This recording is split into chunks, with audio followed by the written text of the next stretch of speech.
Oi, turma, do livro As Mais Belas Parábolas de Todos os Tempos, volume 2, Alexandre Rangel, A Mensagem Secreta. Era uma vez um homem muito rico e generoso que tinha um lindo papagaio, numa belíssima gaiola de ouro. Era uma ave tão esperta e falante que de longe todos confundiam sua voz com a de uma pessoa. Certo dia o homem decidiu fazer uma viagem e perguntou à esposa, à filha e aos empregados o que desejavam que ele trouxesse de presente. Aproximando-se da gaiola, disse ao papagaio, meu querido amigo, o que você gostaria de ganhar? Não preciso de nada, respondeu a ave. Tenho apenas um desejo. Neste país para o qual o senhor vai viajar, existe uma grande floresta onde há uma árvore maravilhosa, a árvore dos papagaios. Foi lá que eu nasci. E lá que estão todos os meus amigos. Por favor, vá até eles e transmita-lhes essa mensagem. Meu papagaio que mora em minha casa numa linda gaiola dourada mandou-me dizer a vocês que vivem livremente pela floresta, jardins e bosques que o coração de cada um de vocês ficou frio e duro como uma pedra, pois se esqueceram de seus infelizes irmãos que vivem trancafiados. Se vocês não os ajudarem, morrerão na gaiola. E o papagaio acrescentou ainda, por favor, meu senhor, preste muita atenção na resposta que eles lhe darão. O homem anotou a mensagem e partiu, atravessou muitos lagos e florestas até chegar ao país onde nasceram os papagaios. Depois prosseguiu em sua rota para descobrir onde ficava a magnífica árvore que ele descreveu. Ao encontrá-la, ficou muito surpreso com a beleza das aves misturadas às folhas e galhos daquela árvore imensa. Tirou uma folha de papel do bolso e anunciou, caros amigos papagaios, trago aqui uma mensagem que minha ave me pediu que transmitisse a vocês. Tão logo, porém, que ele chegou à parte em que o papagaio dizia que o coração de seus amigos era duro como pedra, todas as aves caíram mortas da árvore. Assustado, o homem partiu correndo de lá. Quando regressou ao lar, preparou-se para contar a triste notícia ao seu querido papagaio. Meu amigo, aconteceu a coisa mais terrível do mundo. Estou tão triste e desconsolado. Fiz tudo o que você me pediu, mas quando cheguei ao trecho da mensagem, que você diz que seus amigos têm coração duro como pedra, eles caíram mortos bem na minha frente. Mal o homem terminou de falar, seu papagaio caiu duro diante dele.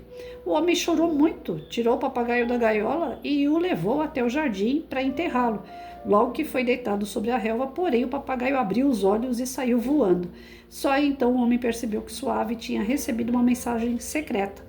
Na verdade, quando os papagaios da árvore se fingiram de mortos, estavam apenas mostrando como se deve fazer para escapar de uma gaiola. Agora ele também seria livre como seus irmãos. Quanto ao homem, em vez de se julgar traído pela ave, ficou feliz com a beleza e a alegria de seu voo, sentindo muita leveza no próprio coração. É uma parábola que é um pouco difícil a primeira, assim, né? Para a gente poder interpretar para o lado da educação. Mas vamos lá, vamos tentar. O papagaio, ele quis ser esperto, né? Ele mostrou ao dono dele que pelo fato dele estar ali preso, ele estava morrendo, né? E quando ele foi dar o recado que o papagaio pediu aos outros que estavam libertos, com medo de parar na gaiola, eles se fingiram de morto, como muitos animais fazem, né? Para se defender. E nós, dentro da educação, como professores, às vezes a gente tem que se fingir de morto mesmo para que as pessoas não matem a gente, o nosso profissional, a nossa vontade, a nossa motivação de trabalhar. É aquela história, quando chega algumas ordens assim que vem de cima, né? Do tipo, vai ter um projeto dengue no meio do Natal, por exemplo. Você está trabalhando o tema Natal, você está todo envolvido com aquele projeto ali, e aí chega um projeto que, nossa, alguém lá em cima teve a grande ideia de mandar o projeto para uma rede, e todos os professores têm que trabalhar aquele tema no meio do tema que ele está trabalhando. Aí o professor fala, tá bom, eu vou trabalhar. Ele se finge de morto, ele vai lá e dá um texto, uma coisa ou outra, registra aquilo, manda para a secretaria, mas ele continua trabalhando no Natal, né? Porque se a gente se prender na gaiola que o sistema manda, o professor morre na sala de aula. Então ele tem que se fingir de morto, ele tem que, né, do tipo, eu não tô mais aqui, né? Conta comigo, mas não conta. Então, em relação ao professor e sistema, geralmente a gente tem que fazer isso mesmo, senão a gente adoece e adoece muito, porque é tanta cobrança descabida. Às vezes eles olham, né, algum outro município que está desenvolvendo o assunto, o tema, um projeto, E aí, para não ficar para trás, eles utilizam dos professores, né, que são efetivos, que deveriam ter um pouco mais de respeito, porém a prefeitura ou o estado geralmente não tem. É imposto ao professor trabalhar aquilo que eles querem quando eles querem. E sempre naquela desculpa de que é o melhor para o aluno. Só que eles enjaulam, eles engessam o professor de tal forma que ele vai perdendo a sua motivação. Então tem aquele professor que se finge de morto e faz de qualquer jeito, mostra e continua fazendo o que realmente acredita. E tem aquele professor que vai se deixando enjaular, que também é mais cômodo para ele não ficar comprando briga com ninguém. O que mandar eu faço, né? Aquele velho ditado. Manda quem pode, obedece quem tem juízo, e o professor vai levando isso até que ele se desmotiva de tal forma que para ele tanto faz. Nós vamos encontrar professores que vão sempre passar a mão na cabeça do aluno, ser muito legal com os pais, porque aquele cara ali está escondendo a sua incapacidade, a sua incompetência diante da fragilidade que ele tem para combater um sistema que muitas vezes é corrupto, muitas vezes é ditador, né? E nós sofremos isso direto. E o professor que chegar numa rede social e falar eu estou em determinada prefeitura e eu sofro assédio, ele vai sofrer mais ainda, para vocês terem uma ideia. Isso independe de que sistema ele tiver, se é municipal, se é particular. O particular então nem se fala.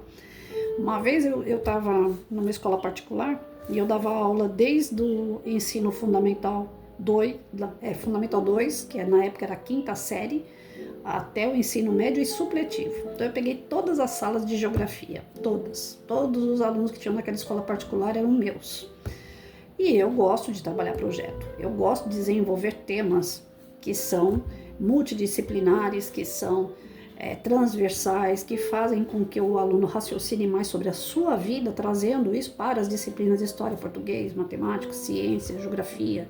Bom, enfim, dentro da minha capacidade, dentro da minha competência de geografia, eu trabalhava a multidisciplinaridade, eu sempre trabalhei as outras disciplinas dentro da minha. Isso daí era uma coisa minha. Depois vieram os parâmetros curriculares aos quais isso daí apareceu. Eu nem sabia. Era algo meu que de repente eu olhei para os parâmetros e falei, nossa, né? É algo que eu já tinha, não aprendi em lugar nenhum, eu que mesclava tudo, fazia uma salada e de repente aquilo oficializou. E quando oficializou, aí eu cheguei na escola particular, porque particular realmente você tem que andar de acordo com as ordens, né? E aí eu cheguei na particular e falei assim, olha, eu vou trabalhar aí uma série de matérias dentro de um projeto, né? Vou mexer com história, com português, com matemática, dentro de geografia. Então eu preciso que isso seja, eu falei com o coordenador, que isso seja repassado aos professores, para que não cause melindre, porque tem professor que fala, nossa, tá entrando na minha matéria, na minha disciplina. Então eu espero que você repasse isso aos professores para que eu possa trabalhar o projeto. E aí eu comecei a trabalhar esses projetos com a multidisciplinaridade. E ao final das contas eu ia apresentar o projeto em forma de uma feira. Então eu queria que as crianças fizessem algo manual e apresentassem para uns para os outros. Eram poucos alunos em cada sala, em torno de 10, 12, eram muito poucos, a escola era pequena. E aí nessa que eu pedi para fazer a exposição, o coordenador começou a me cozinhar, né, a me levar no banho-maria. Eu falei assim, ele não vai querer que eu faça e ele não tem coragem de dizer não. Aí eu fui levando também e tal. Quando chegou mais próximo, eu falei assim, olha, não preciso de tal material. Naquela época a gente usava isopor, não tinha essa de consciência ambiental como temos hoje, né?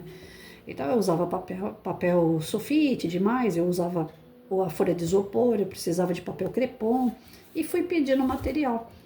No final das contas que eu fui pedindo material, o coordenador todo sem graça virou para mim e falou assim, olha, você não vai poder fazer essa exposição, né? Porque aqui todo mundo tem um limite para trabalhar e você está fugindo desse limite, né? Ou seja, eu estava saindo da gaiola e nessa que eu estava saindo da gaiola eu falei assim, então, eu estou saindo, mas eu quero que meus alunos também voem, né? Eu também quero que meus alunos cresçam.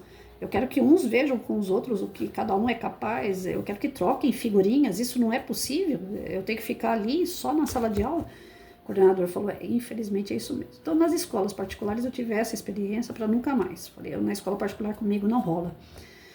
Então, o que eu entendo dessa mensagem aqui é que aqueles que estão soltos têm que fazer de tudo para manter essa sua liberdade, né? E aqueles que estão presos têm que fazer de tudo para poder se libertar. Porque a nossa vida só faz sentido se for assim, a troca de experiências, você ter a sua própria vivência, você poder conhecer o que tem em sua volta. Essa história de ficar limitado em 4 paredes numa sala de aula, isso não dá. Hoje eu conversei com a minha professora da hidroginástica, eu e meus casinhos, né? Eu sempre conto alguma coisa. E eu falei para ela assim, professora, a senhora tá parecendo comigo quando eu dava aula, né? Os meus alunos chegavam na porta da sala, colocavam a cabecinha para dentro e falavam, o que a senhora vai aprontar hoje, professora? Porque sempre a gente tinha uma aula diferente da outra. E hoje estava um frio lascado de manhã, eu falei assim, eu não queria ir para hidro, mas o que será que aquela doida vai aprontar hoje? Eu pensei, que a minha professora está colocando assim tantos exercícios novos, tanto material que ela está usando durante a aula, que mesmo que esteja o frio do Polo do Sul, a gente acaba indo, porque tem a curiosidade de ver qual é o exercício que ela está dando. Isso não é bom? Agora, quando ela estava dando sempre os mesmos exercícios, era sempre do mesmo jeito, você olhava lá pro tempo, é chuva, é frio, você faltava tranquilamente, porque desmotiva, a pessoa vai morrendo por dentro. É isso que está aqui, né? Eu creio que seja isso.